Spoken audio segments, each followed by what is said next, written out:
Patrícia. A gente queria, né, te dar super boas-vindas, né? Assim, falar o tanto que foi importante para a gente poder ter essa aula com você hoje. A gente estava comentando aqui previamente, eu e a Zilma, né? Depois de um congresso que a gente teve mais de 25 mil inscritos, né? Que foi o primeiro congresso que você organizou, né? O tanto que você está nessa batalha mesmo, né? Assim, de ampliar o conhecimento, discutir, trazer alguma coisa realmente para a gente, né? Então, é um prazer gigante ter você aqui hoje no Departamento de Ginecologia e Obstetrícia. Para te apresentar, né, para quem está assistindo para a gente, a professora Milena Marcolino, ela é professora associada do Departamento de Clínica Médica da Faculdade de Medicina da UFMG, ela é coordenadora científica da Rede de Teleassistência de Minas Gerais, é pesquisadora do Instituto de Avaliação de Tecnologias em Saúde e membro do Grupo Mais Evidências, e foi a presidente, né, do primeiro Congresso Brasileiro de Evidências em Covid-19. Né? A professora Zilma vai estar como debatedora da professora Milena, ela é professora associada do Departamento de Ginecologia e Obstetrícia da UFMG e é coordenadora do Centro de Informática em Saúde da Faculdade de Medicina da UFMG. Então, é um grande prazer, muito obrigada por ter aceitado o convite. E a disponibilidade, né, Milena? Você quer falar, professora Zilma? Bom, eu trago hoje a professora Milena aqui como uma inspiração para nós, né? Pela energia, pela garra dela, né, pela inquietude frente aos números desastrosos aí da pandemia no Brasil, e em especial da gestante. Então, hoje, ela já vai trazer um plus em relação aos scores direcionados para a gestação, mas sem dar nenhum spoiler, né, Milena? Já dando, na verdade, agradecer muito a presença dela, né, e dizer que você é uma pessoa especial, inspiradora, né, além de professora, uma pesquisadora completa, que faz projeto, capta recursos, coordena, publica, né, assim, além de todas as outras coisas que você faz e de viver, né? Então, muito obrigada por sua presença e eu tenho certeza que vocês vão gostar muito e aproveitar bastante do tema que ela trouxe hoje. Obrigada, na verdade, a recíproca é verdadeira, né, professora Zilma? Eu falo a mesma coisa, assim, te admiro muito. E muito obrigada, né, professora Mariana, professora Zilma, pelo convite. É uma honra estar aqui com vocês hoje. Minha cabeça, às vezes, está funcionando um pouco mais lento, né, porque eu ainda estou me recuperando da Covid, mas eu acho que vai dar para a gente discutir de uma forma bem legal. E obrigada a todos também que estão aí participando. Então, não tem nenhum conflito de interesses em relação a esse tema ou qualquer tema. Enfim, então chegamos aí a mais de 440 mil mortes, né? E é muito complicado, né? São 440 mil vidas, 440 mil amores de alguém que faleceram, né? Quando falece alguém da mídia, como o Paulo Gustavo, todo mundo fica muito consternado, mas são muitos amores de alguém que estão aí morrendo, e isso gera uma inquietude mesmo, o que fazer em relação a isso, como mudar essa realidade, né? E quando o paciente chega para a gente na emergência, e as emergências lotadas, como diferenciar esse paciente que tem um risco maior de morrer daquele que é um baixo risco, né? Muitas vezes o julgamento clínico fica prejudicado, principalmente em situações de extrema sobrecarga e extremo cansaço, que é o que nós profissionais estamos vivendo hoje.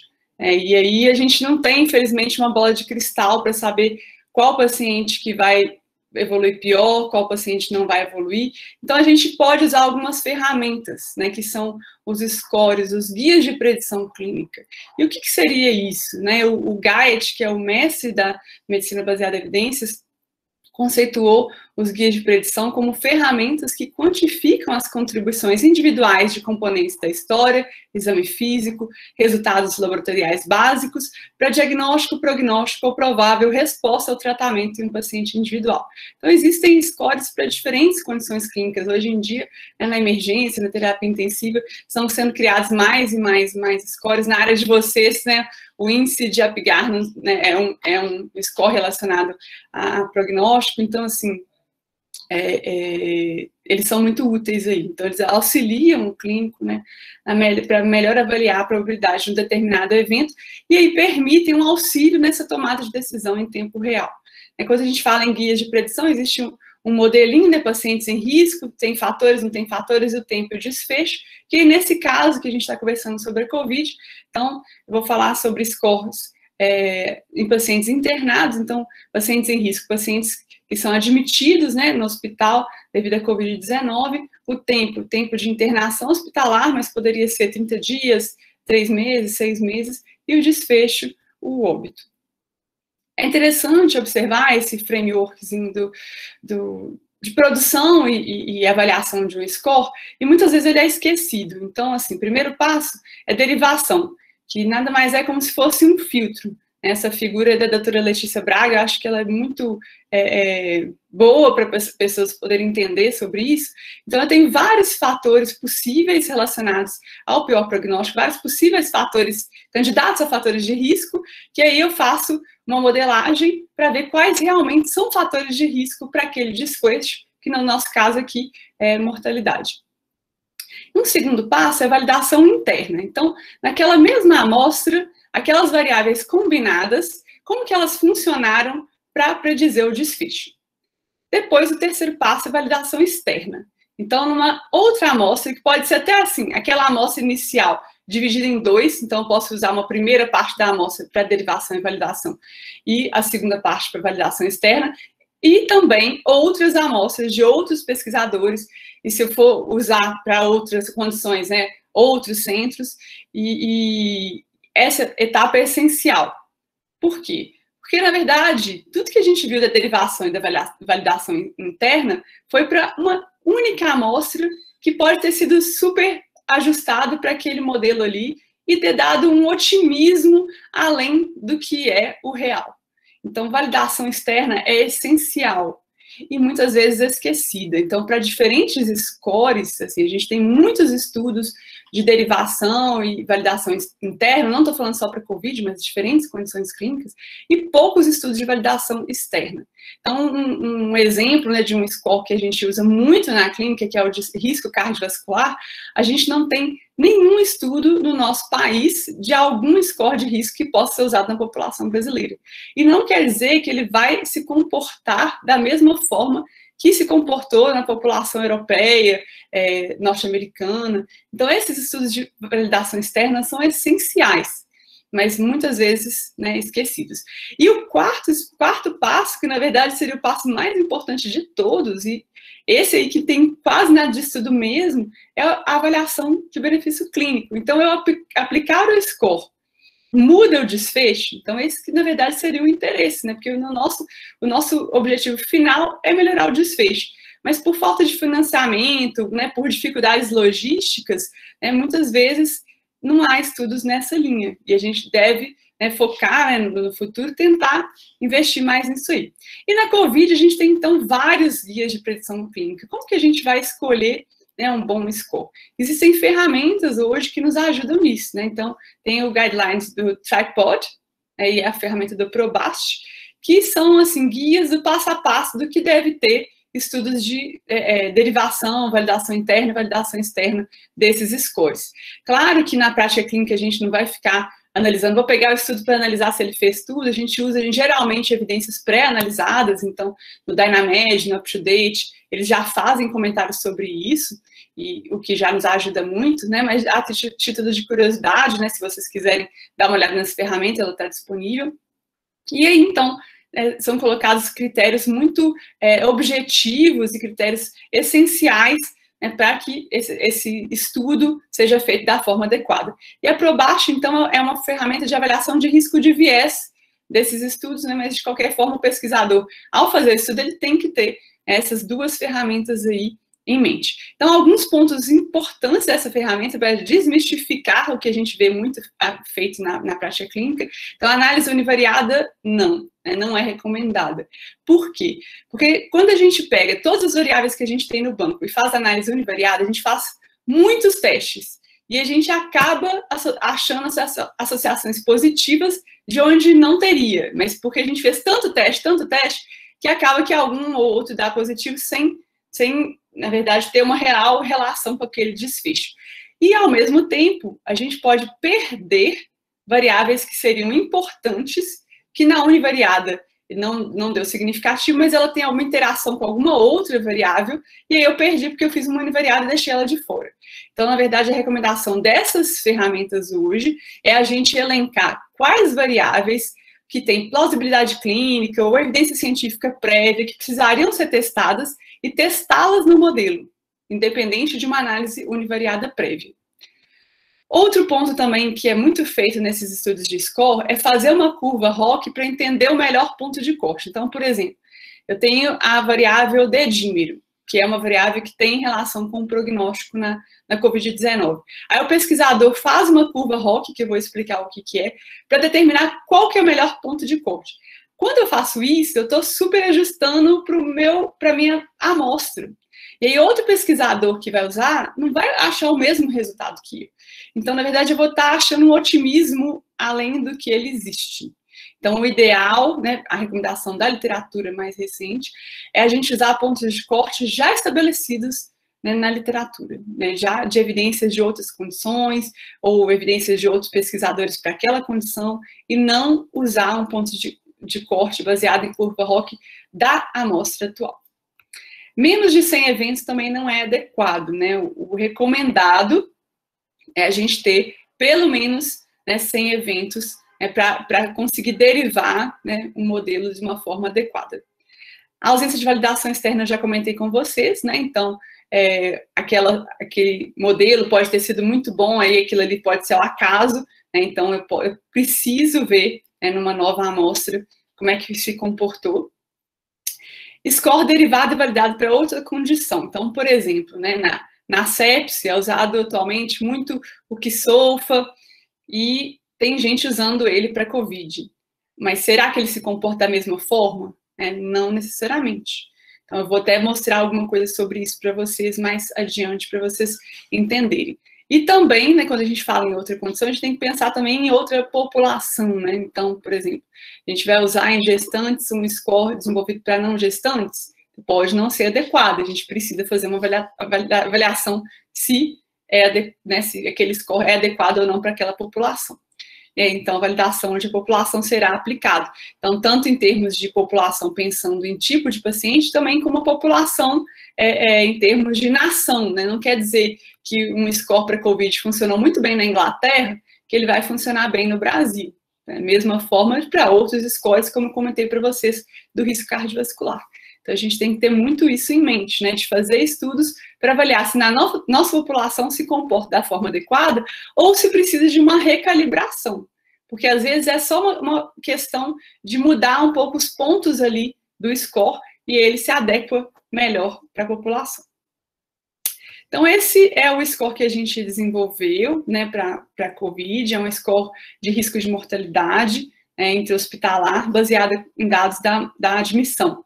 Ele está na plataforma de pré-print, ainda está em avaliação em uma revista internacional.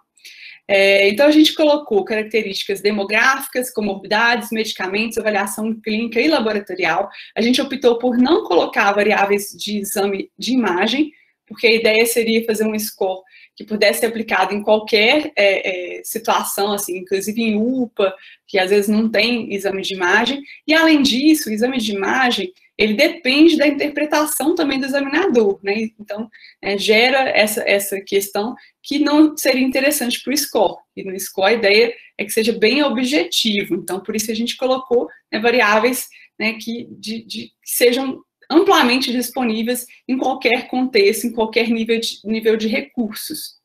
Seguimos certinho a metodologia, né, do tripod, do Probast, né, fizemos, como eu comentei com vocês, o levantamento de possíveis preditores com base na literatura, não foi análise univariada, né, e para essa avaliação, né, os nossos critérios de exclusão foram pacientes, então, que manifestaram COVID durante a internação por outro motivo, porque esse grupo se comporta de forma diferente, né? Para vocês terem uma ideia, a mortalidade média na coorte é de 20%, desses pacientes que manifestaram COVID durante a internação por outro motivo é de 30%, é muito alto. Então, não seria adequado a gente incluí-los nesse modelo, e também porque o momento de aplicação é a admissão hospitalar. Você já está internado por outro motivo e desenvolve COVID, não faz muito sentido.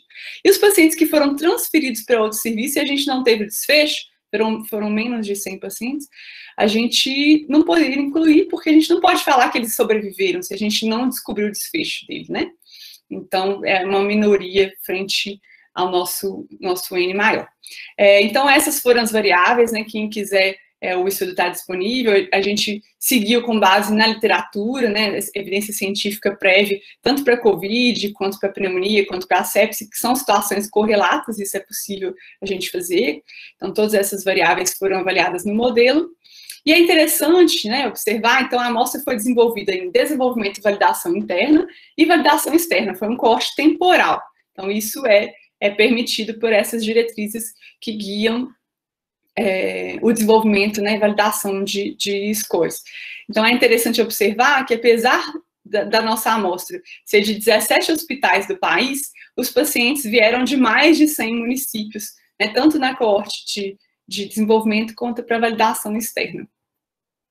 Então, os testes estatísticos foram feitos da forma adequada. Então, essas diretrizes também guiam a gente não excluir pacientes com dados faltantes, que são os missings, e sim tratá-los, porque se a gente excluir pacientes com dados faltantes, esses dados faltantes têm uma razão de ser, então, ou porque ele é mais grave, ou porque ele é menos grave, muitas vezes. Então, a gente excluí-lo causa um viés de seleção. Então, a gente tratou com métodos de imputação múltipla, né, e para isso, né, uma imputação adequada, a gente realmente precisa da ajuda dos nossos colegas estatísticos, que são fundamentais nesse processo. É uma imputação usando 10 diferentes tipos de equações, e assim, o modelo demora 4 horas para eles fazerem isso, cada vez que eles rodam, então é bem avançado.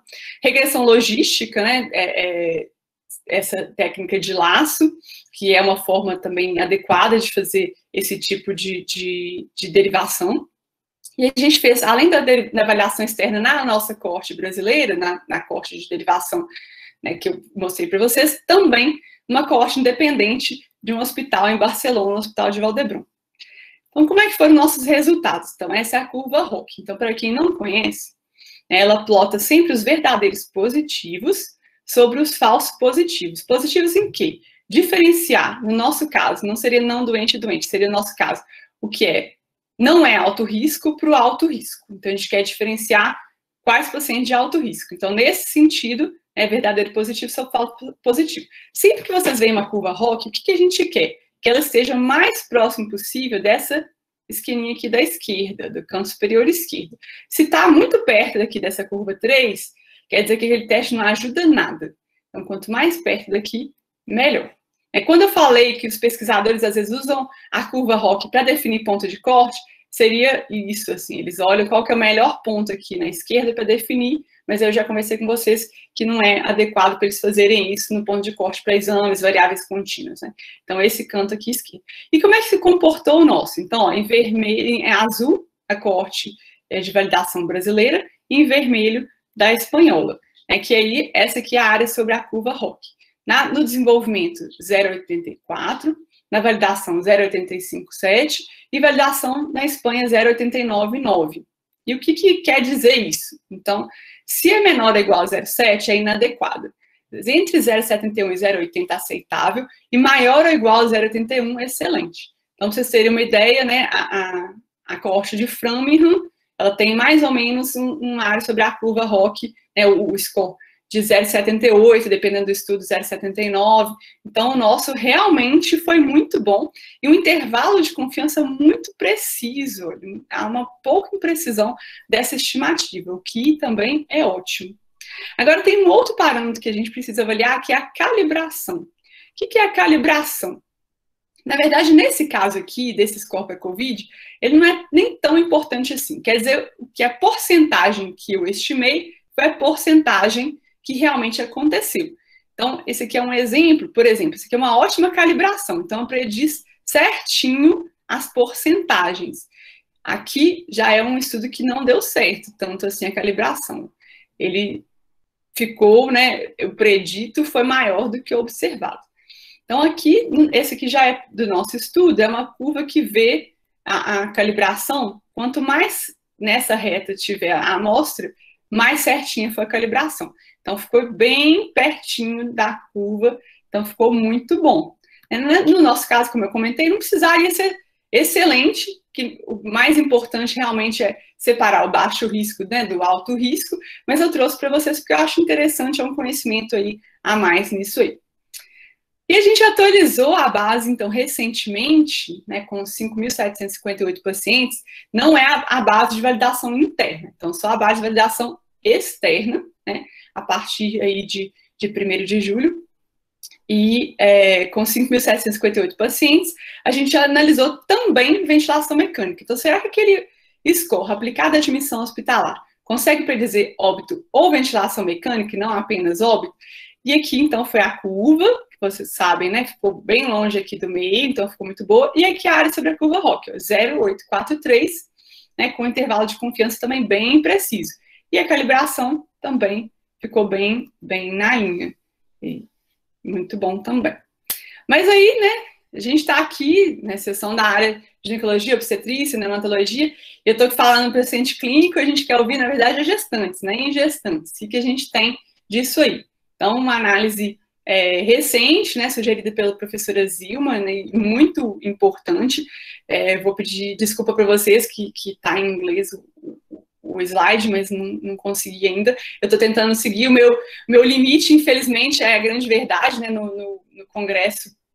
A gente teve a apresentação da professora Joana House, que é uma pesquisadora reconhecida mundialmente, está aí sofrendo há 1 ano do Covid longo. Então, confesso para vocês que mesmo depois de 2 semanas da doença, eu não estou funcionando normalmente. A gente tem que, né, tentar respeitar nossos limites. E aí, então, de pacientes grávidas, pacientes são 86 na nossa base, e pacientes incluídas na análise do score 50, por quê? Lembra que eu falei para vocês que a gente precisava tirar os pacientes que manifestaram Covid durante a internação por outro motivo, pacientes que foram transferidas, a gente não tinha o resultado, né, do desfecho delas, então a gente ficou com 50 nessa base, e aqui eu coloquei as não grávidas para vocês terem uma ideia de como mudou, como variou esse perfil aí. E eu coloquei esses 2 grupos para vocês verem que mesmo perdendo essas 36, por esses motivos, as grávidas eram muito parecidas, né? Então, uma idade média aí, né, de 30, 32 anos. Esse aqui, desculpa, eu não mudei, mas a nossa base, a idade média era 62 anos. Hipertensão em torno de 10% das gestantes, comparados com 54%, né, das não gestantes. Não tinha gestantes com doença coronariana, insuficiência cardíaca, fibrilação atrial, flutter, AVC, DPOC, né, diabetes, em torno de 17,4%, 16% da amostra que entrou no score, é bem menor também do que a média nacional. Obesidade ficou bem parecido, né, com o que foi observado nas não gestantes, né, nenhuma com cirrose, nenhuma com câncer, e o número de comorbidades também, como já era esperado em pacientes mais jovens, menor, né, a mediana de 0, né, com um intervalo aí interquartil chegando a uma comorbidade, então realmente um perfil mais tranquilo. Esses dados, infelizmente, aqui da esquerda, os estatísticos acabaram não me passando a tempo, mas se a gente olhar a relação saturação de O2 barra FO2, que é um parâmetro que substitui aquela PaO2 sobre FO2, que é um parâmetro não invasivo, não depende de gasometria arterial. Ele já tinha sido validado antes para a SARA com boas respostas. Então, assim, é um parâmetro que a gente pode usar, né, não invasivo. Então, aqui de gestante ficou um pouquinho melhor do que não gestantes, né? 457 de relação e 428 para não grávidas. A frequência respiratória também semelhante, a frequência cardíaca da gestante maior, como já era esperado, né? E score de como de Glasgow semelhante, e aqui, né, pressão arterial, em geral, as grávidas também foram admitidas melhor do que os indivíduos das não gestantes, uma pressão melhor, né, tanto sistólica quanto diastólica, e também parâmetros, então, de hemoglobina, plaquetas, relação neutrófilos barra linfócitos, né, que é uma relação que se mostrou também com relação com prognóstico na Covid-19, mas ficou bem parecido aí com as não grávidas, lactato, PCR nas gestantes foi menor do que nas não gestantes, Ureia, que a gente colocou, na verdade, o boom, mas assim, é um valor que está semelhante. Creatinina menor do que nas não gestantes, como também já esperado. Né? Sódio, bicarbonato e parâmetros gasométricos também, um PO2 aqui melhor do que nos indivíduos, né, não gestantes, na base geral. Então, né, como é que se comportou o score nas gestantes para óbito ou ventilação mecânica? A gente não pôde colocar só para óbito, porque, na verdade, das gestantes só uma morreu. Então, a gente colocou também esse desfecho combinado, que, na verdade, é um desfecho até mais interessante do que avaliar só óbito, né? Pensando retrospectivamente, né? A gente quer saber também se o paciente vai precisar do ventilador ou não, que já é um desfecho muito importante, né? Não só do ponto de vista logístico, né? Mas a própria questão da ventilação mecânica, né, na nossa coorte, 60% dos pacientes que foram para ventilação mecânica faleceram. Então, é um desfecho realmente muito importante.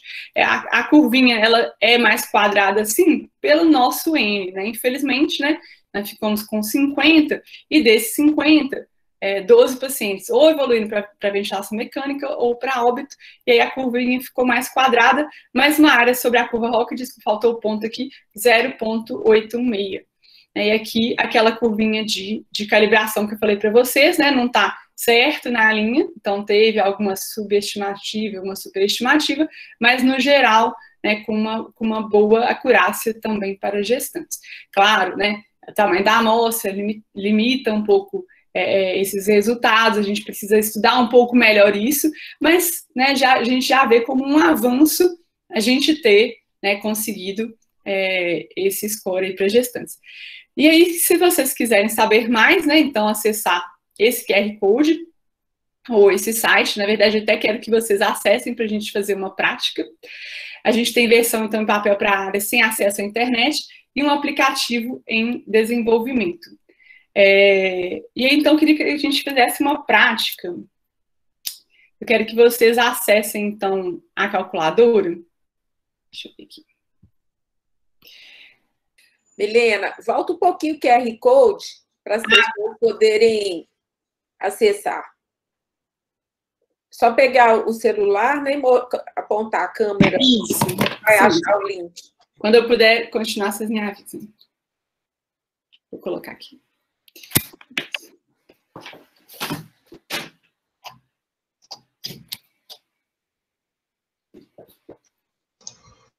Acho que deu. Deu? Então, ó, estamos aqui na calculadora, pra vocês terem uma ideia, principalmente essa ideia, assim, que idade mais baixa também é alto risco. Um ponto, né, que as pessoas pegam muito e acham, não, desculpa, tá aqui também, está em inglês ainda, passa para português. Um ponto que as pessoas ficam muito presas é nas comorbidades. Então, eu quero mostrar para vocês isso, mortalidade intra-hospitalar sem nada marcado. 3,5%. Aí, quando você coloca comorbidades, né, duas ou mais dessas comorbidades, que são comorbidades, né, já com uma evidência prévia da literatura, ela muda de 3,5% para 5,09%. Então, por que não teve tanto impacto assim as comorbidades?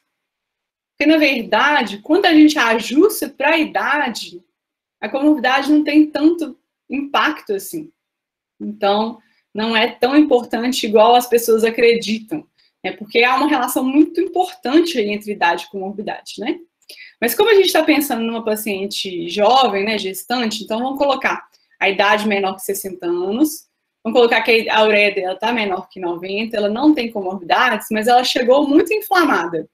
Ela chegou com PCR maior ou igual a 100, ela chegou com uma relação saturação de O2/FO2, vamos colocar que ela chegou com 150 a 235. E ela chegou também com uma plaquetopenia e ela chegou taquicárdica. Então, só por esses fatores, ó, a mortalidade dela já está 35,86. Se ela chegar ainda com uma relação pior do que isso, ela chegou muito hipoxêmica, uma relação menor que 150. Olha como é que muda a nossa mortalidade, né? Muda 64,35. Então, desses fatores todos que estão aqui, né, os fatores mais importantes, né, idade e essa relação saturação do O2 e FiO2. Se essa gestante chegar mais taquicárdica ainda, maior ou igual a 131, mortalidade maior ainda, 72,74%. Então, nesse caso aqui, né, a gente está trabalhando agora não só com mortalidade, como também predizer ventilação, mas vocês já conseguem ter uma ideia, né, do potencial de gravidade, né, por ter esses parâmetros todos alterados. Se a gente até alterar um pouquinho, ela chegou não tão inflamada, a gente viu lá que as gestantes tiveram um PCR mais baixa do que a coorte não gestante, ó. Mesmo assim, ó, 64,35. Mesmo se ela não chegar tão taquicárdica, e mesmo se ela não chegar plaquetopênica, né, se ela tem uma relação alterada, mortalidade aí de 27,45%. Então, é bem interessante, né, que é bem intuitivo, né, e fácil, bem fácil de usar. Tá certo? Então, a versão também em infográfico, para quem, né, não tem internet no local de trabalho, e está sendo também desenvolvido um aplicativo, mas o estudo não tem financiamento, então as pessoas são voluntárias, a gente ainda não conseguiu finalizar. É importante lembrar o seguinte, quando a gente calcula o risco de mortalidade, ele dá baixo, não quer dizer que a gente pode dar alta para o paciente. Por quê? O score foi derivado e validado com dados de pacientes que ficaram internados. Então, a mortalidade foi baixa com o tratamento que foi recebido no hospital. Então, a gente não pode falar que isso pode acontecer. Isso poderia se tivesse feito um estudo naquele quarto passo lá do score que eu falei para vocês.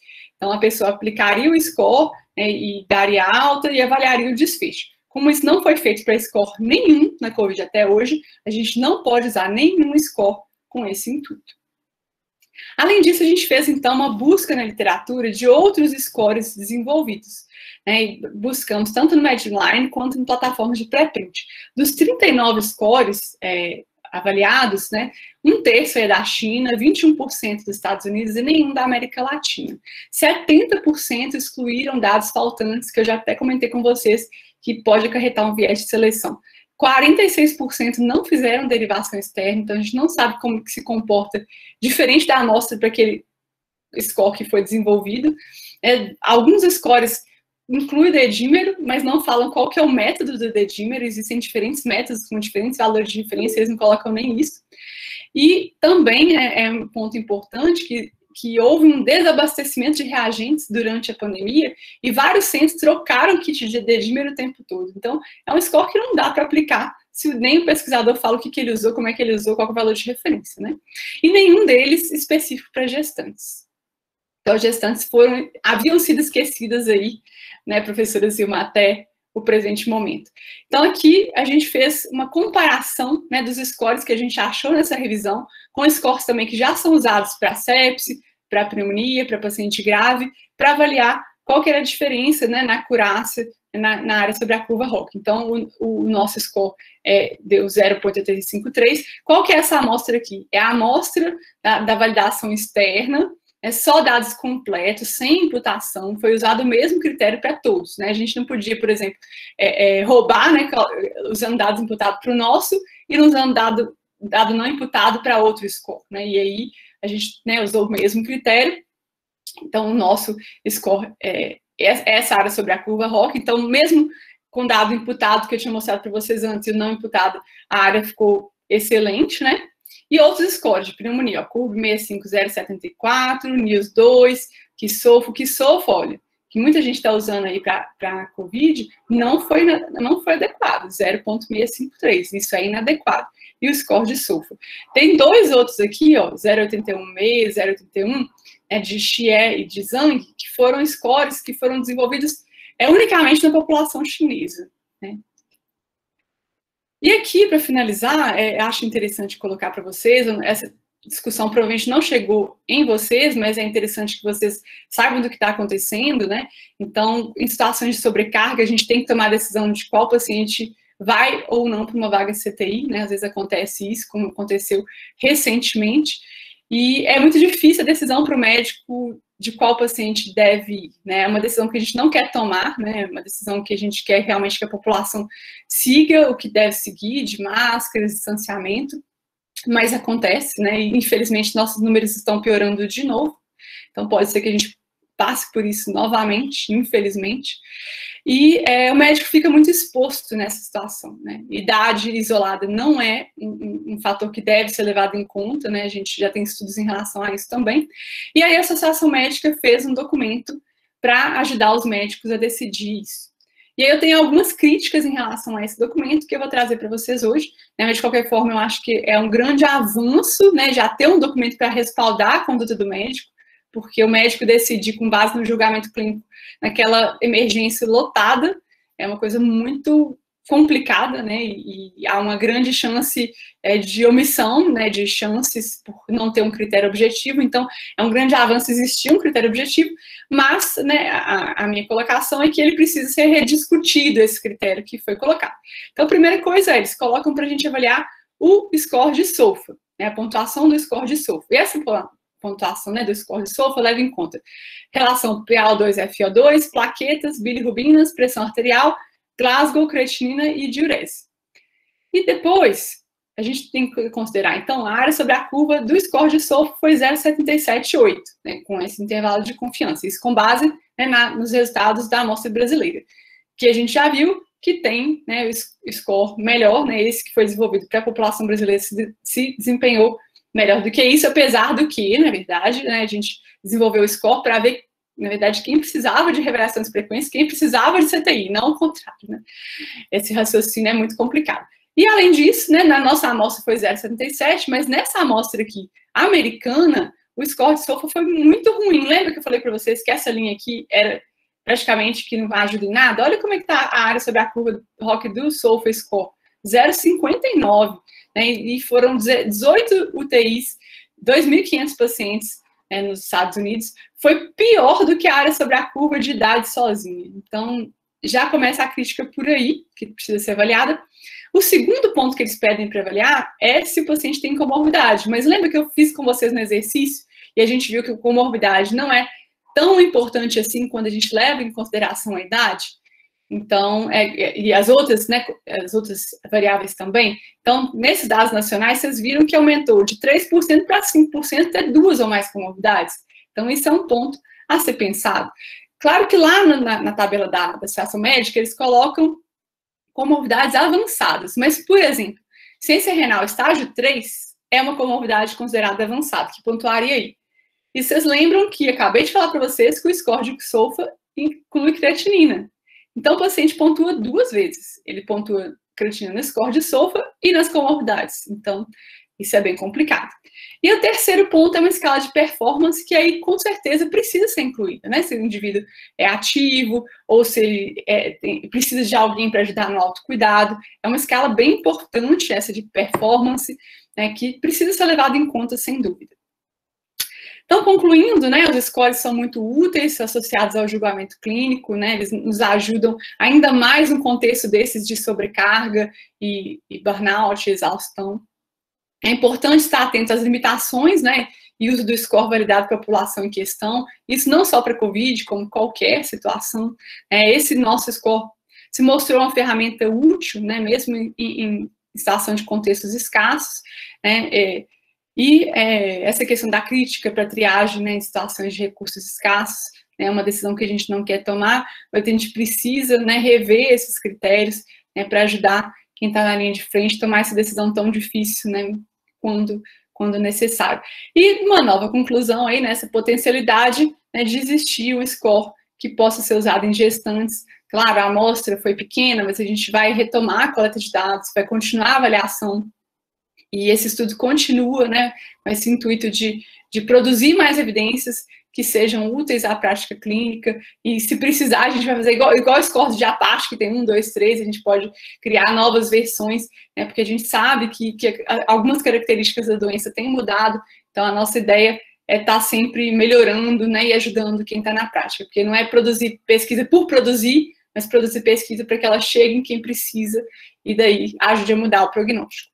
Então, daí a aprovação, né, do Comitê de Ética, né, o financiamento do FAPEMIG e o IATES, né, agradecer muito os financiadores, sem eles, né, não existe pesquisa. Agradecer também todos os pesquisadores, né, não coube todo mundo nessa tela, porque, na verdade, são mais de 200 pessoas envolvidas nesse estudo, né, pessoas que não são pesquisadores natos, são pessoas da prática clínica que dividem seu horário de descanso, né, com a coleta de dados do estudo. Então, tem gente aí do Brasil inteiro envolvida nesse esforço colaborativo, né? Uma coisa que a Covid mostrou para nós é que juntos, né, somos mais fortes, né, nessa luta, seja nas pesquisas, seja na assistência, seja no ensino. E aqui, né, para quem não teve oportunidade, né, de participar dos nossos eventos, a gente teve, então, congressos, simpósio acadêmico, simpósio Mitos e Verdades, né, que estão disponíveis na plataforma da CAC no YouTube, né, da CAC UFMG, e então, palestras muito interessantes, inclusive da professora Zilma, que está aqui com a gente. Obrigada pela atenção de todo mundo, e esses são meus contatos, estou disponível aí para responder as dúvidas de vocês.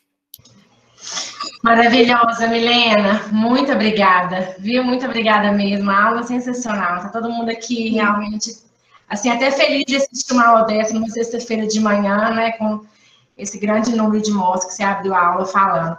Vou abrir a professora Zilma, né? Falar as considerações dela. Já tem pessoa com a mão levantada aqui. Depois a gente abre para dúvidas. Obrigada. Bom, vocês imaginam o privilégio de participar de alguma forma da equipe desse projeto, né?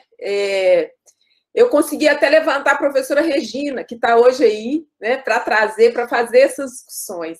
E a gente vem discutindo essas gestantes que fazem parte dessa coorte, talvez aí desde outubro, novembro, quando a Milena nos convidou, né, para fazer esse recorte.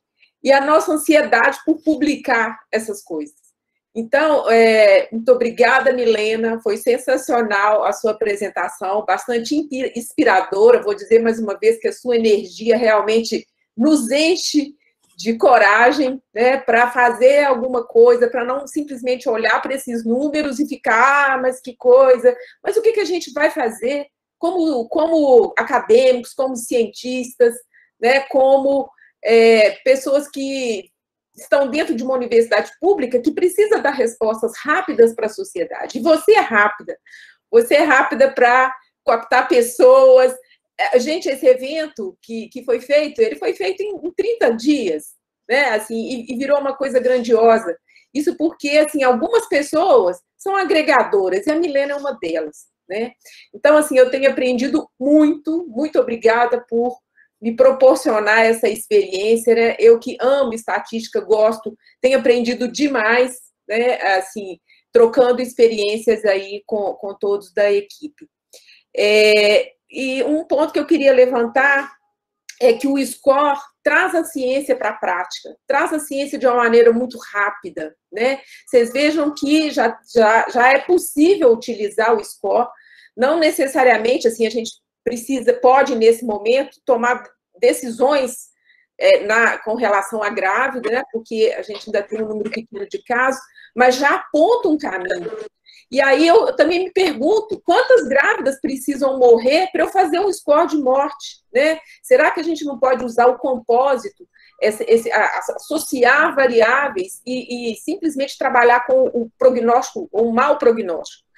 E aí, dentro dessa perspectiva, uma das coisas que é difícil a gente trabalhar agora, internação e UTI, sempre foi um grande desfecho para nós, né? Mas agora, a qualidade da assistência tem colocado pessoas na fila da UTI, pessoas entubadas na UPA, situações que classicamente seriam de UTI acontecendo fora, né? Então, o desfecho UTI sozinho, isolado, nesse momento, na realidade brasileira, talvez não seja o melhor, né? Então, essa composição, ela é bastante interessante. E eu trouxe aqui também para compartilhar nossas dúvidas, né? Para trazer essa mensagem de esperança, mas também para compartilhar nossas dúvidas. Então, eu, professora Regina e Milena, nas reuniões iniciais, a nossa primeira ideia foi comparar, fazer um caso-controle alinhado dentro da coorte, pegar essas cerca de 70 e poucas gestantes e fazer um pareamento por idade com as mulheres não gestantes dessa coorte, né? Foi o nosso primeiro movimento. E, por acaso, quando a gente já estava fazendo a estatística, saiu um artigo publicado no American Journal Obstetrics and Gynecology assim. Só que a gente tinha, assim, quase que o triplo de pacientes do artigo que saiu publicado. Só que, ainda bem que esse ímpeto da publicação né? A Milena nos segurou, de não, vamos pensar melhor e tal, porque a gente não achou grandes diferenças, até porque ficou muito difícil comparar limites de creatinina, de ureia, de frequência respiratória de uma mulher grávida com uma mulher não grávida na mesma idade, né? Porque a gente não tinha o parâmetro da idade gestacional, né? O ideal seria a gente comparar grávidas com não grávidas. E aí, felizmente, veio o estudo de Oxford mais recente, que abriu essa janela, né? E que mostrou que realmente, se você comparar grávidas com Covid e grávidas na mesma idade gestacional, sem Covid, é arrasador, né? A chance dela morrer, dela precisar de suporte ventilatório, de ter tromboembolismo, uma série de complicações de morte fetal, isso foi um dos estudos que eu tenho certeza influenciou as políticas públicas pela vacinação. A professora Regina está aí, eu vou passar a palavra para ela também, porque ela foi muito inspiradora e nos orientou muito. E muito obrigada, Milena, a gente quer caminhar nesse sentido, né? E eu abro aí também a discussão, se vocês tiverem boas ideias, né, para nos ajudar agora nessa fase final, porque a gente precisa publicar isso, né? A gente precisa publicar, e essa foi a última ideia, né? Vamos tirar as gestantes desse grupo do modelo, que fez esse modelo principal, e vamos fazer essa validação externa nessas gestantes que estão temporalmente fora desse primeiro modelo, e o resultado já foi muito promissor, né? Pelo menos para essa composição morte e VM. Então, eu vou abrir para perguntas, agradeço demais a Milena e parabenizo pela excelência da apresentação, acho que todo mundo aprendeu muito. E antes de passar a palavra para as perguntas, eu queria que a professora Regina também se manifestasse, que ela participa desse grupo aí que tenta estudar as gestantes com Covid. Bom dia, obrigada, Zilma, obrigada, Milena, Mariana. Na realidade, eu estou muito mais de aprendiz e ouvinte, né, do que de contribuição nesse momento, né? Tenho insistido muito na necessidade de que nós tentemos finalizar, né, essa contribuição, porque nós demandamos, né, no dia a dia da prática hoje, ações que possam nos ajudar à tomada de decisão no grupo de gestantes e puérperas. Enfrentamos em 2021, infelizmente, um cenário extremamente desfavorável para o grupo de gestantes e puérperas, e já antecipo aqui, lamentavelmente, isso não está acontecendo apenas entre gestantes e puérperas, o mesmo comportamento está se dando em mulheres em idade reprodutiva, incluindo grupos sem comorbidades. Então, existe algo além da gravidez que está influenciando aí a proporção de óbitos nas mulheres, né? Infelizmente, isso deve ter, né, muito provavelmente, um recorte de gênero, um recorte de desigualdade, né? E, então, essas contribuições elas são urgentes, né? Comentar que nos primeiros 4 meses desse ano, né, a letalidade no grupo de gestantes e puérperas já é quase 4 vezes o que nós encontramos nos casos de 2020, tá? E isso é estranho, né? Porque se, por um lado, nós temos, sim, um aumento de casos pela questão da infectividade, nós estamos falando da proporção de óbitos. Então, se no ano passado, né, nós encontramos, por exemplo, aqui no nosso estado, uma letalidade média entre gestantes e puérperas de 5%, hoje nós já estamos com 15% de letalidade para esse grupo. Lembrando que a letalidade nas puérperas é muito maior do que na gravidez, mas, aqui vai um parênteses, né? Tudo sugere, pelos dados que nós estamos acompanhando, que a letalidade é maior nas puérperas, não porque elas se infectaram no puerpério, mas porque elas foram gestantes que tiveram a gravidez interrompida e foram a óbito no puerpério. Então, não é que no puerpério é pior, é que o puerpério agrava, quer dizer, parto, né, inflama mais, nós sabemos isso muito bem, né? Então, ele é difícil decidir até onde postergar o parto, quando realizar o parto, mas nós sabemos que o evento parto, né, ele tem sido um problema e impacta muito na letalidade, né? Por outro lado, melhorou o nosso conhecimento de abordagem dessa doença que ainda é tão nova nas UTIs. Então, nós precisamos enxergar o que está acontecendo. E, na minha visão, né, o que está acontecendo é o agravamento de toda a fragilidade que nós já enfrentávamos na assistência obstétrica, que, no caso da infecção COVID, exige um sistema muito robusto de cuidado, né? Então, eu estou falando aqui de uma recomendação de testagem universal das gestantes, que é desde setembro de 2020 e que não foi ainda implementado em praticamente nenhum município, né? Eu estou falando da ausência de plano de monitoramento daquelas mulheres que apresentam a síndrome gripal, né, e que são recomendadas para o seu isolamento, né, para manter o isolamento, mas nenhum plano de acompanhamento para detectar quem é essa mulher que precisa chegar rápido na urgência e emergência e ter o seu atendimento priorizado. Então, eu estou falando da assistência, né? Eu estou falando de todas as dificuldades que nós enfrentamos aí ao longo da nossa vida, das relações terapia intensiva e obstetrícia, né? A pouca afinidade, né, da terapia intensiva com a fisiologia da gravidez, com a necessidade de ajustes de parâmetros diferentes se ela é uma gestante ou não uma gestante, né? Ações assim essenciais, por exemplo, sabemos que pronação é uma intervenção muito importante para os casos críticos, né? E uma resistência absurda pela não pronação porque ela está grávida. A questão do uso dos parâmetros, né? Então, nós vamos lembrar que nós temos um estudo lindíssimo da professora Zilma e do professor César, né, comparando a mortalidade de intercorrências obstétricas em UTI, em que a obstetrícia faz parte da equipe de decisão, com a UTI geral. E isso no momento em que nós temos uma doença, né, que assola um número gigante de pessoas nesse país, que, portanto, uma pequena proporção de casos graves vira um número gigante.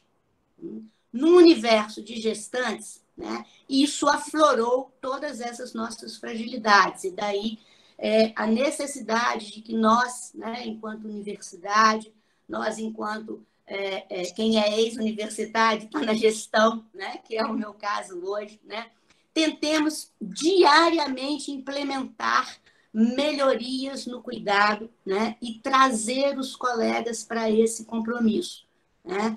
Nunca a fragilidade do monitoramento, do acompanhamento da gestação, né, foi tão agravado quanto agora, né? E nós precisamos enfrentar isso e tomar decisão. E não é uma decisão de esperar uma nota técnica, porque o que nós estamos vendo é que a nota técnica, elas estão redigidas, os manuais de recomendação estão divulgados, mas eles não estão fazendo diferença na ação, né? Então, de novo, nosso grande desafio, né, é transformar conhecimento em atitude, né? Então, fica aqui meu apelo, né? Muito triste com o que está acontecendo, muito angustiada com os dados que estão sinalizando aqui no meu monitoramento que a questão de ser mulher, né, é um parâmetro de risco de morte, é lógico, nenhum estudo, tá? Apenas a questão de comparação de proporções, né? Mas nós sabemos de quanto isso sempre foi um marcador de fragilidade em saúde, né?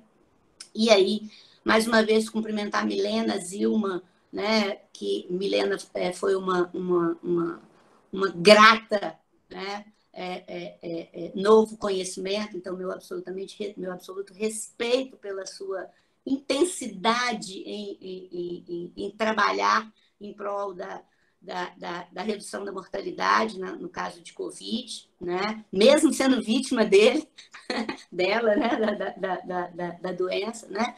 Professora Zilma, a gente não precisa dizer, né, da qualidade da professora Zilma em trazer a boa ciência para a prática clínica, né? Tá? E, assim, agradecer, poder participar, poder aí trazer alguma colaboração, que eu sei que é muito pequena diante da gigantesca qualidade e competência de vocês como cientistas, né? Mas trazer aí a preocupação e o chamado, né, para uma mudança de atitude de que precisamos induzir, né, em todos os plantões, em todos os dias de atendimento na atenção primária, nas UPAs, em todos os locais em que essas pessoas estão sendo atendidas, tá bom? Muito obrigada, parabéns, Milena, é brilhante o seu trabalho. Obrigada, Regina. Na verdade, igualmente, né? O seu trabalho, né, monitorando esses dados e atuando aí em defesa da mulher e da gestante, sensacional. Então, a recíproca também é verdadeira, assim, muito admiração, né? Muita admiração por você, pela professora Zilma. Muito obrigada.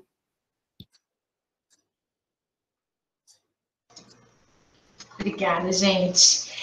A professora Andresa já estava com a mão levantada antes de você terminar a aula, Milena. Então, vou deixar ela falar, depois o professor Gabriel também, que está a seguir. Professora Andresa.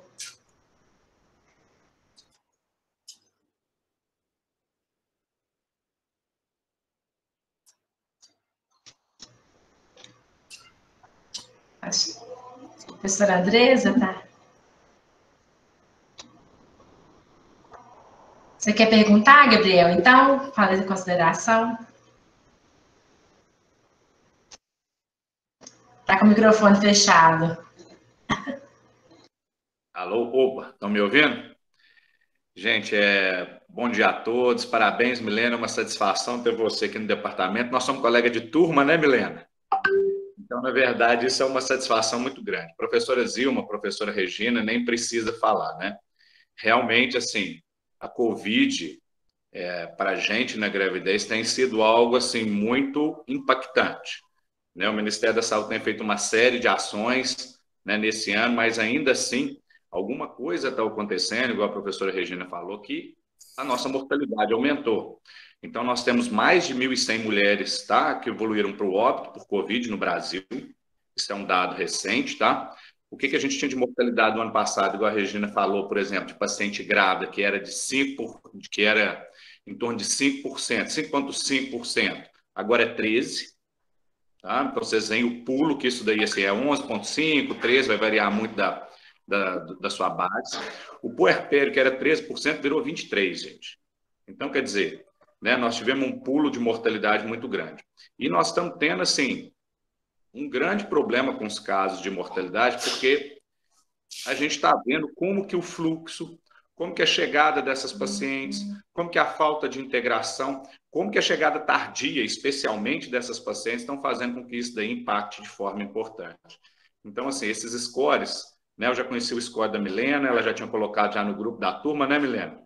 Então, já tinha escarafunchado nele bastante. É um score interessante, né?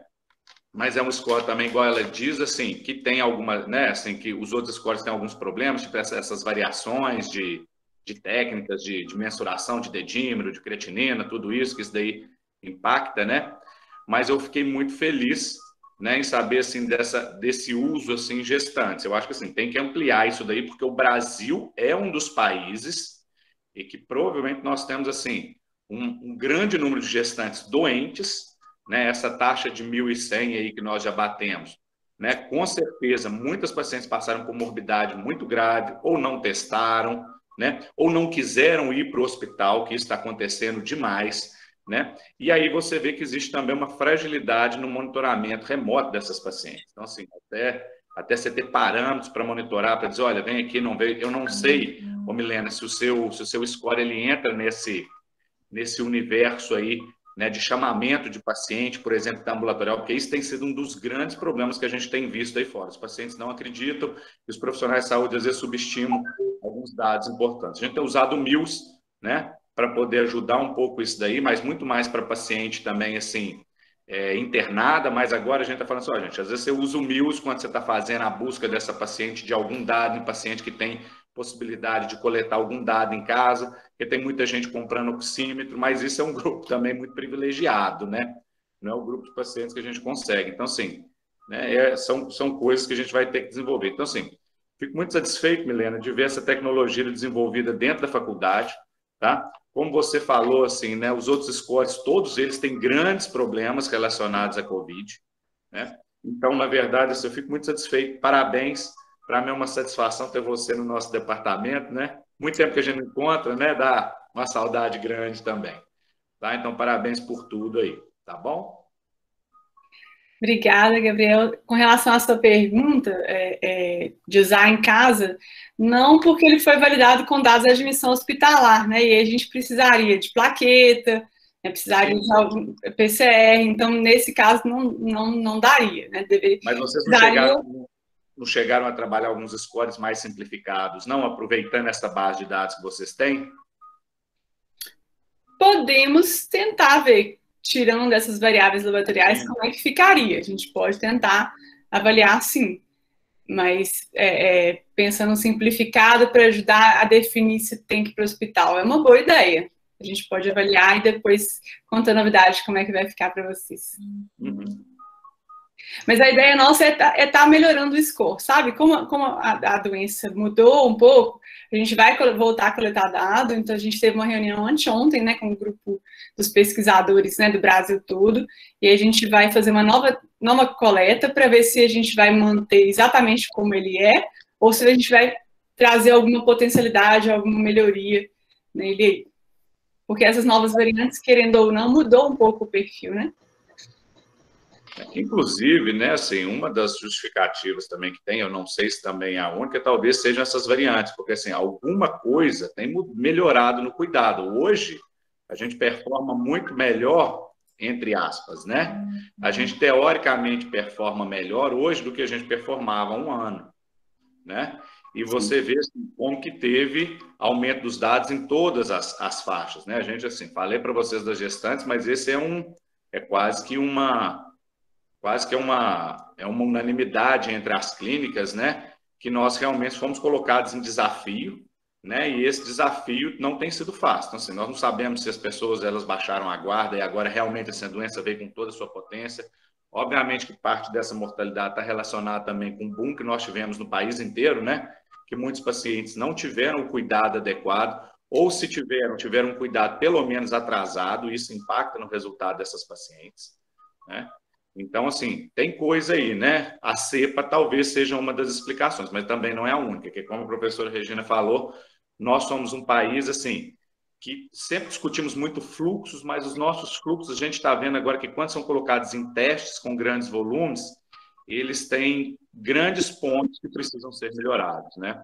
E não são poucos, não. Assim, praticamente em todas as fases do cuidado, você tem pontos ali que precisam de um cuidado muito importante. Eu queria complementar a resposta da Milena com relação ao recorte aí da gravidez, né? Essa coorte, ela é hospitalar. E esse score para monitorar paciente em casa, ele deveria ser feito no pré-natal com o rastreamento universal, que foi o que a Universidade de Oxford fez, inclusive com a população brasileira, né? A nossa querida Marinéia, da Universidade Federal do Maranhão, participou com uma quantidade expressiva de mulheres brasileiras. O que eles fizeram foi o seguinte, rastreamento universal, e aí, quando o teste era positivo, no pré-natal, eles pegavam as duas pacientes em sequência, na mesma idade gestacional, com teste negativo, e levavam essa coorte, né, um desenho que eu nunca vi, né, assim, mas sensacional. E aí levou isso até o nascimento e comparou. Então, isso aí eu acho que fala mais dessa ideia do Gabriel do que o score hospitalar. Então, se a gente olhar para o estudo de Oxford, a gente consegue verificar, pelo menos ter uma ideia dos fatores de risco. E talvez, quem sabe, né, se a gente conseguir um rastreamento universal, a gente possa fazer esse estudo na nossa universidade. Não, mas a minha pergunta era muito assim, porque na hora que você pega dois grupos em que o evento é relativamente incomum, né, porque assim, não parece ser tão frequente, né? Se você for parar para pensar, se nós temos uma mortalidade grande, paciente interna, né? Nós temos uma mortalidade assim, importante em pacientes infectados. Assim, quais são os dados na admissão que realmente, né, eles demonstraram um prognóstico pior daquela paciente? Tá? Que essa paciente não poderia deixar de ficar, que ela evoluiu mais rápido. A gente tem alguns pontos de cortes, né? Por exemplo, saturação abaixo de 95 é ruim para gestante, né? Para adulta 92, mas, né, a frequência respiratória maior que 25 continua sendo um ponto de corte de cuidado. Mas, assim, quais que realmente são os pontos que a gente vê que a paciente que foi admitida no hospital, ou seja, uma paciente com pelo menos doença moderada, ela teve, vamos dizer, ela desceu ladeira. Quais dessas daí não foram? Obviamente, excluindo os grupos de risco, né? Mas, obviamente, isso daí é mais para assim, filtrar isso daí, para ter essa ideia. Porque nós temos hoje pacientes que não vão para o hospital de jeito nenhum. Né? Em várias partes do país, eles estão com medo de ir para o hospital e não voltarem. Essa é a frase que eles falam: se eu for para o hospital, eu não volto, então eu não vou. Entendeu? O hospital se tornou um local de rejeição por causa disso. As pessoas estão com medo. Né? E se eu não for Covid, eu vou para a área do Covid, então eu vou pegar Covid. Né? Então ainda tem isso daí. Né? Então, assim, selecionar esses grupos para a gente, às vezes, até fazer um acompanhamento presencial ambulatorial antes de colocar no hospital, porque os nossos hospitais, eles estão simplesmente assim, os que estão recebendo Covid estão na ponta do limite deles, né? Não saíram do limite. Né? Melhorou, ficou mais confortável, mas a coisa ainda tem riscos, né? Enquanto a vacinação não aumentar, né? Porque eu acho que realmente, assim, uma das coisas que nós vamos ter que ver, assim, vacinar é que realmente vai reduzir a possibilidade de transmissão, né? Incluindo gestantes, naquelas que puderem ser vacinadas, né? Naquelas, né? Naquele momento assim que for importante, assim. Então agora mantém-se, né, a vacinação de gestantes de alto risco, né? Mas são discussões futuras que a gente vai ter que fazer, né?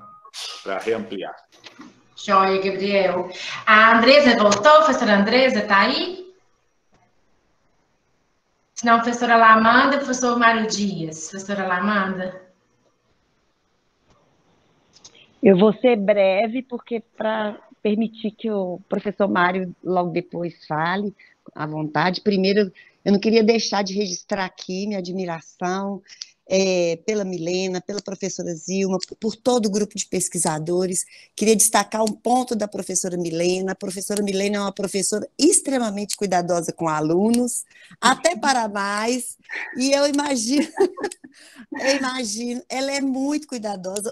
As experiências que a gente já tem de trabalhar junto em alguns pontos, algumas atividades da faculdade, ela como professora, ela é extremamente exigente, mas extremamente maternal, até para mais, e eu queria destacar ainda mais esse ponto. Então, se ela doente está produzindo desse jeito, você pensa bem se essa menina com saúde plena, ela não é nem o 220, eu acho que ela é o 360. E o que a gente admira, eu te admiro demais a sua seriedade, sua competência, é muito bacana. Hoje foi uma das aulas que eu mais aprendi, em termos assim do conhecimento do estatístico e, ao mesmo tempo, uma aplicação assim, matemática de conceitos clínicos, uma aplicação, e assim, eu te agradeço demais por esse excelente encontro. Eu queria fazer alguns comentários de obstetra, né? Quando você apresentou aquela característica da sua amostra, gestante e não gestante, o grupo não gestante é um grupo bem grande, de mais de 5.000 pessoas. É dúvida primária, tá? Nessas não gestantes, inclui homens e mulheres ou mulheres? Só as mulheres? Então, esse ponto que ficou, eu tive essa curiosidade. Queria comentar também, um grande problema em obstetrícia é que tudo muda muito rápido. A gente está vendo constatando uma questão que nesse último ano, a ciência avançou, o cuidado avançou, em geral, no manejo da Covid, e o que a gente está vendo é que, a despeito de todos esses avanços, mais mulheres, aí no ponto de vista específico de grávida, mas também acredito que no geral, tem mais gente morrendo. O que tem nessas gestantes, e eu acho que esse aplicativo, esse seu monitora, ele pode trazer algumas respostas. E aí a minha indagação, como você está avaliando as mulheres que internam, que na verdade, o risco intra-hospitalar, eu particularmente percebo que muito do que evolui mal para as gestantes é o tempo, é um fator tempo. Eu acho que ações têm que ser, se nas pessoas não grávidas a ação tem que ser oportuna e imediata, sim, tem que tomar decisão no momento correto, isso é muito mais, isso é elevado à enésima potência na gestante, porque na gestante acho que tudo muito é mais rápido.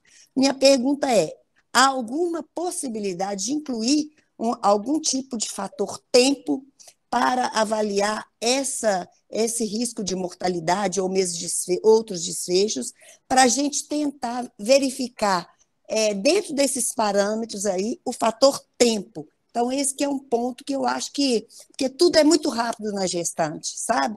Então, talvez essa seria a minha impressão de que talvez entrar com algum tipo de fator tempo poderia ajudar ainda mais a melhorar esse score aí aplicado para gestantes e puérperas. Mas, Milena, Zilma, eu nem preciso de falar mais da admiração e do amor que eu sinto por todos vocês aí, principalmente no seu trabalho científico, como cientista, aplicado a um resultado que vale a pena na vida das pessoas. Não é uma ciência para ficar no armário, e nem é uma ciência para você virar professora titular. É uma ciência para fazer a diferença na vida das pessoas. Muito obrigada, viu? Eu que agradeço, professora Lamonda. Nossa, a admiração minha pela senhora, assim, demais, assim, como professora, como médica, como gestora, né, assim, tão humana e tão, né, carinhosa e preocupada com todos. É um modelo a ser seguido. Mas realmente, assim, eu sempre tive um pouco para mim de fazer minha parte para mudar o mundo, sabe?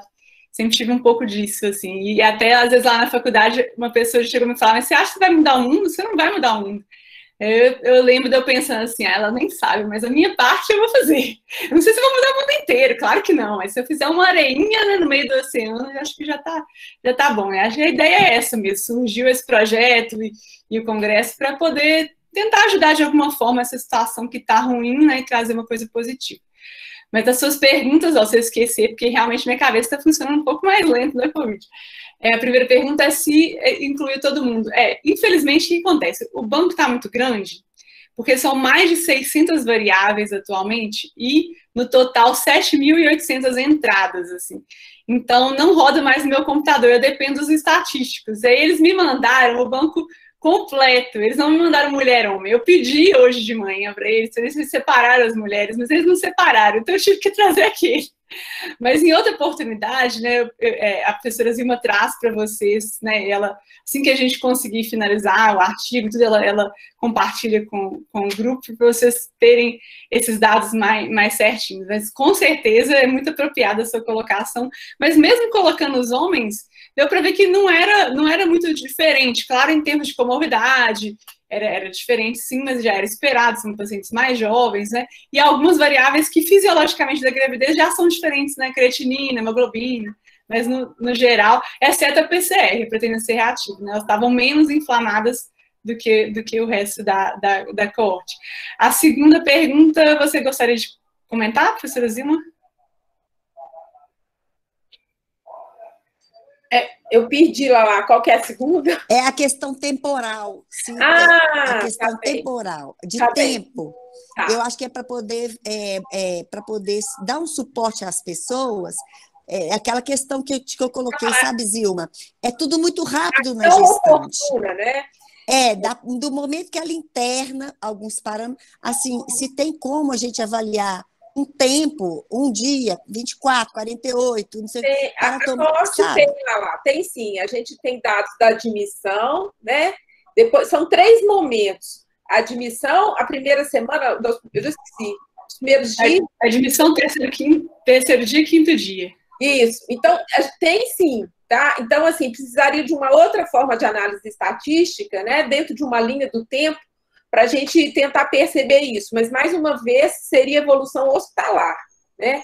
Mas já é uma ótima ideia. Já é uma hospitalar. Essa ideia. A minha ideia é no hospital mesmo. Entendi. Porque o que eu vejo, Zilminha e Milena, no próprio hospital, a própria equipe de saúde, porque lida com gestante não é sinônimo de doença, nem de morte. Gestante é sinônimo de vamos esperar para ver. Então, eu acho que há um atraso em tomada de decisão. Entendi. Sabe? E eu acho que isso contribui para um desfecho negativo. Então, eu tenho a impressão que tem uma variável tempo que eu acho que a gente pode analisar a sua influência nesse desfecho, ok? Uma pequena ideia aqui de obstetra velho. Ótima ideia. E a gente tem também a variável tempo de sintomas na coorte. Aí, para o score de risco geral, não foi uma variável significativa. Para gestantes, para a gente fazer um novo score para gestantes e avaliar se o tempo faria diferença, a gente precisa de uma amostra maior. Nessa nova fase que a gente vai coletar dados, talvez a gente consiga isso, porque talvez na gestante, sem dúvida, isso seja um contribuinte, porque a gente vê na prática, as pessoas ficam postergando mesmo, né? E a Covid, quando inflama, às vezes não dá nem tempo, né? Com certeza, Milena, com certeza. Joia. O professor Mário já até abriu a câmera, né? A gente tem mais uma pergunta no site. E porque vários de nós hoje temos reunião da Câmara, sabe, Milena? Eu acho que por isso que o professor Mário abriu a câmera. Sim. A minha vai ser rápida. Bom dia, Mariana. Bom dia, Milena. Bom dia a todo mundo. Milena foi colega de turma do Gabriel, mas foi minha professora, então vocês veem que eu sou mais novo que vocês aí, né? Minha professora aqui no curso de estatística no hospital, não foi, Milena? Que teve curso de medicina baseada em evidências ainda. Medicina baseada em evidência, é verdade. Eu ia fazer uma pergunta parecida com a do Gabriel a respeito de uso ambulatorial do seu score, mas você já respondeu. O que eu queria, na verdade, é fazer aqui uma observação e talvez um convite até, Milena, porque a gente vai participar de uma coorte para ver prevalência no pré-natal de Covid, é uma coorte da OMS, que aqui no Brasil são 13 centros, a Unicamp que é o centro principal. Então, talvez, e lógico que é uma coorte grande, talvez a gente pudesse usar esse seu score também convidando a professora Zilma, a professora Regina, nas pacientes dessa coorte que internassem. É uma proposta que eu posso fazer de um estudo paralelo, porque eles ficam querendo fazer estudos paralelos com essa coorte. A coorte, inicialmente, é de prevalência, mas é lógico que dentro dessa coorte vão ter algumas pacientes que vão necessitar, vão desenvolver a doença, vão necessitar de internação. Então, quem sabe a gente não faz uma validação em gestantes, uma validação prospectiva desse seu score e, às vezes, até acrescenta algum parâmetro novo. Acho que talvez seria um bom momento para a gente testar esse score seu. Não sei o que você acha disso. Excelente proposta, né? Agradeço. E também você pode pensar em coletar dados para desenvolver uma score ambulatorial, para responder a sua dúvida do ambulatorial. Porque sim, você vai estar avaliando, né? Ele pode avaliar provavelmente isso vai ser feito. Mas eu queria ver se a gente consegue validar esse seu também. Eu acho que seria uma boa. Não, seria ótimo. Para grávida, especificamente. Seria ótimo. Né, Zilma, Regina? Eu acho que seria uma boa oportunidade. Uhum. Não, essa pesquisa, ela está para começar, está só esperando chegar o dinheiro do OMS. O dinheiro já foi prometido, mas não chegou. Ela deve começar aí no próximo mês. Já está tudo mais ou menos organizado.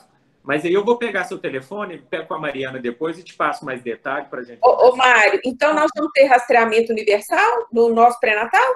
Nós vamos ter rastreamento das pacientes que entrarem no estudo, Zilma. Se todas entrarem, todas vão ser rastreadas. Mas vai estar, inclusive, é até bom avisar para os professores que vai ter disponível lá para as pacientes do nosso pré-natal esse rastreamento.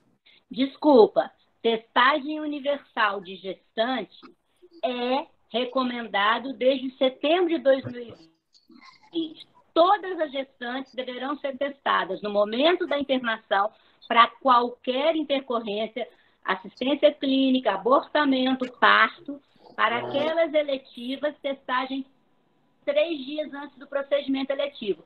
Essa é uma recomendação que já tem mais de 6 meses, como eu comentei, infelizmente não estamos conseguindo a implementação, né? E aqui no nosso meio isso tá muito frágil, né? Por isso que eu brinquei que não adianta fazer nota técnica, né? Mas a testagem universal de gestantes, ela já é uma recomendação no Brasil, em Minas, né? Porque cada estado teve que fazer o seu ajuste para a questão do fornecimento dos kits, tá? Ela é para ser implementada em 100% das gestantes. Nenhuma gestante no Brasil deve ficar sem um teste de Covid. Pode ser que ela tenha mais de um, né? Porque ela pode ter um sintoma gripal em qualquer momento, aí tem que fazer. Mas se ela não tiver nada na gravidez, 100% delas precisam ser rastreadas. A testagem universal já é uma recomendação. Zilma, pois é, professora, mas a gente não consegue implementar, não conseguiu. Aqui no hospital universitário, terciário, a gente não conseguiu implementar nem o teste para a pessoa que é sintomática. O teste vai para a Fundep, é mal complicado. Então, talvez através da pesquisa a gente consiga implementar. Em Belo Horizonte... Pode conversar sobre isso, Mário, mas os testes estão disponíveis, a FUNED, tempo de resultado da FUNED está monitorado. Nós monitoramos todos os testes que chegam. Lógico, eu monitoro só os das grávidas, por motivos óbvios, né? Mas toda testagem de grávida a gente monitora o tempo entre chegar na FUNED e liberar o resultado. A nossa dificuldade tem sido a ponta da assistência realizar as coletas. É só fazer uma observação, professor Mário. É que nos centros de saúde, a partir de 37 semanas, todas as gestantes têm sido orientadas a realizar nos centros de saúde em Belo Horizonte. Então, os professores que estão aí, que, por exemplo, estão no centro de saúde, não sei se eles perceberam que chega paciente nossa com 37 semanas, automaticamente tem sido realizados os testes. O Hospital das Clínicas não tem sido feito, provavelmente porque paciente de risco habitual não deveria, teoricamente, estar dentro de um hospital, né? E o que a gente pode fazer, inclusive com as nossas pacientes que estão no pré-natal de alto risco, é orientá-las, né, a realizar o teste no centro de saúde, né, que reforça ainda mais a ideia de que as pacientes, mesmo aquelas que estão no pré-natal de alto risco, mantenham o vínculo com os seus centros de saúde, né, que a gente não pode esquecer que depois elas vão retornar para lá. Ô, Fernando, mas esse teste está disponível? Se eu mandar está disponível. Ela para o centro de saúde, ela consegue? Consegue fazer. Porque é isso que você falou, a gente pode pedir, ela chega no pré-natal de alto risco e a gente fala assim, não, você vai fazer esses exames e inclusive vai no centro de saúde fazer o teste Covid lá. Eu posso falar isso com ela, que ela exatamente. consegue. É porque quando as pacientes vão para o Hospital das Clínicas, elas esquecem que existe o centro de saúde, né?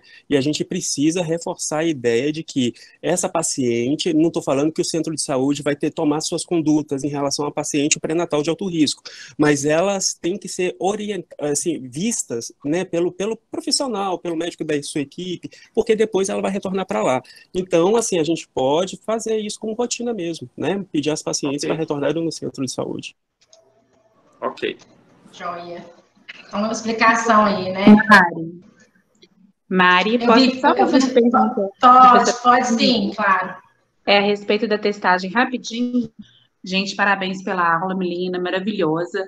Eu tenho ficado extremamente assustada com o número de gestantes com Covid e de eventos ruins, assim, que eu tenho tido na prática clínica. Então, eu acho que esse score ele vai ajudar muito, né? Eu confesso que eu sempre tenho pedido ajuda mesmo para os clínicos, né, e pneumos que estão trabalhando diretamente com Covid, para manejar esses pacientes, fazer monitoramento domiciliar, né, mesmo nas pacientes sintomáticas, porque eu tenho muito medo de como essas grávidas vão evoluir, né. E eu, professora Regina, eu tenho feito sistematicamente a testagem, mas agora que a senhora falou, né, desse monitoramento da secretaria, eu fiquei preocupada com uma coisa, porque muitas vezes, né, no contexto da saúde suplementar e particular, as pacientes, elas têm feito os testes, né, ou de antígeno ou PCR, em drogarias, né, na Araújo, na Pacheco, etc., que são testes que vêm o laudo para a gente, né, tanto do PCR quanto do antígeno, fica bem mais pronto rápido, né, do que nos laboratórios, mas quando você faz, semana passada eu fiquei gripada e tive que fazer um teste de Covid, no questionário não pergunta se a mulher está grávida. Então agora eu fiquei preocupada com esse monitoramento, sabe?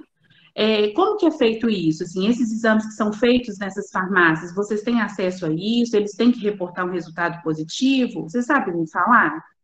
Teoricamente, todo teste positivo tem que ser reportado à vigilância, né? E aí a vigilância desencadeia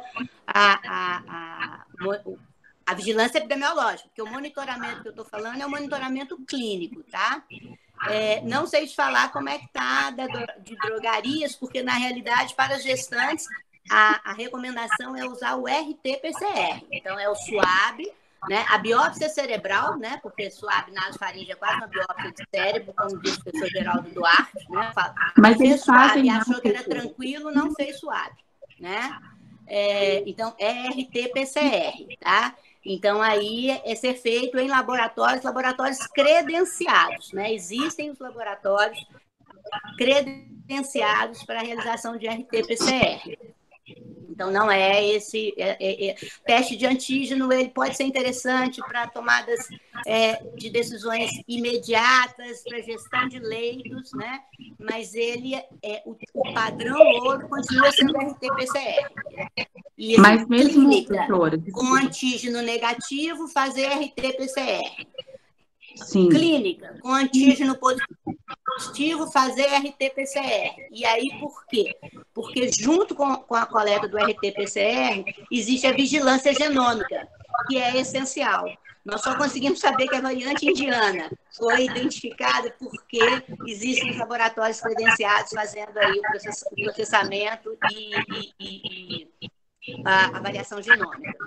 Exatamente, professora. A minha preocupação é exatamente essa, porque nessas farmácias também faz o RT-PCR, né? Que fica pronto, assim, por exemplo, você colhe de manhã o SWAB nasal e fica pronto às 21 horas, né? Foi inclusive o que eu fiz.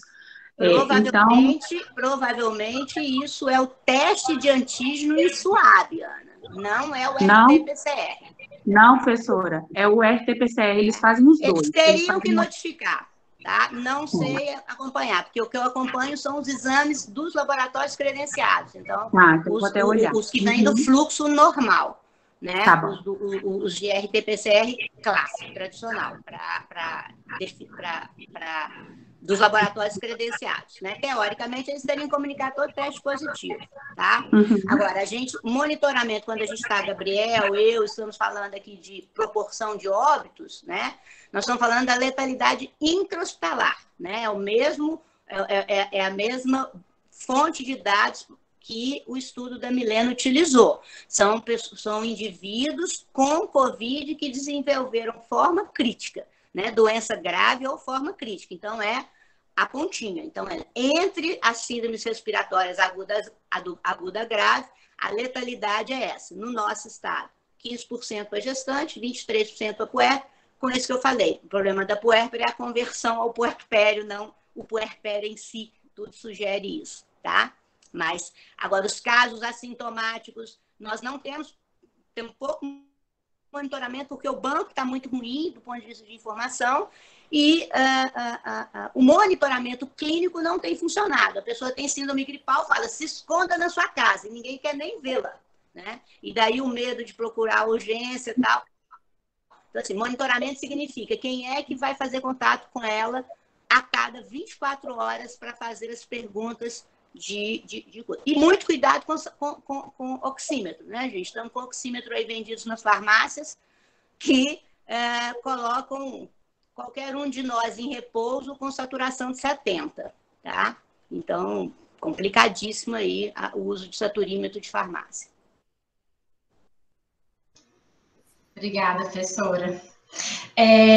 Milena, tem uma pergunta que o professor Rui já tinha feito, já tinha um tempo, que ficou aqui no chat. Se você puder respondê-la e a gente finaliza, o que você acha, professora Zilma? Ok. Ele perguntando, né, assim, que ele entendeu mesmo que foram retirados os parâmetros de imagem por questões de acesso, né, em várias cidades, mas que se existe perspectiva para poder avaliar a inclusão desses parâmetros de imagem em centros com maiores recursos no score. A gente não pensou em incluir, professor Rui, porque é um parâmetro que é examinador dependente. A gente até tem os dados na base, a gente pode rodar de novo e avaliar. Mas, na vida real, assim, para aproximadamente 60% só dos pacientes fizeram algum exame de imagem, imputar esse dado não seria adequado, porque já é análise de exame de imagem, e o melhor seria a gente analisar só aqueles que foram submetidos mesmo, né, ao exame, e aí teria alguma seleção, e mesmo assim o laudo é muito examinador dependente, então, a princípio, a gente vê como menos adequada essa inclusão, mas tem score que incluiu, né, e a gente até comparou o nosso com ele, e o desempenho foi inferior. Então, a gente vê que não tem tanto ganho, assim, colocar a imagem. E a imagem também, se a gente pensar, porque aí o score foram variáveis da admissão. Não necessariamente a imagem da admissão vai ser preditora daquilo ali que ele vai evoluir, né? Covid evolui muito rápido, né? Então, essa avaliação, às vezes, prospectiva, uma TC que ele realiza durante a internação e não a admissão, é mais preditiva até do que aquele exame, a admissão hospitalar, né? Então, isso também acontece, já foram vistos em outros estudos, essa necessidade de avaliação mais prospectiva da imagem. Ótimo, excelente. Eu vou finalizar, então, gente, agradecer novamente, né, a Milena, a professora Zilma, a professora Regina, e todas as considerações de todo mundo, né, foi excelente. Que a gente continue monitorando, né, as gestantes, que a gente continue testando, para a gente poder ter os dados mais fiéis e mais próximos, para a gente poder validar esse score, né, e publicar, né, professora Zilma e professora Helena.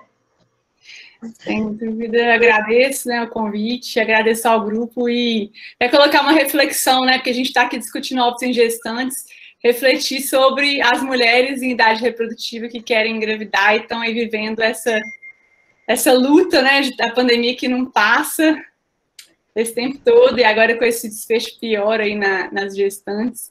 Então, uma reflexão até para o grupo de como lidar com isso aí, né? Sim. E é um problema que a gente não sabe quando vai acabar, né? Obrigada, viu, gente? Obrigada demais, Milena. Um ótimo fim de semana aí para todos. Tchau.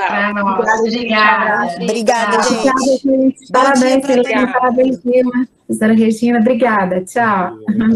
Parabéns, gente. Obrigada. Bom te ver, Helena.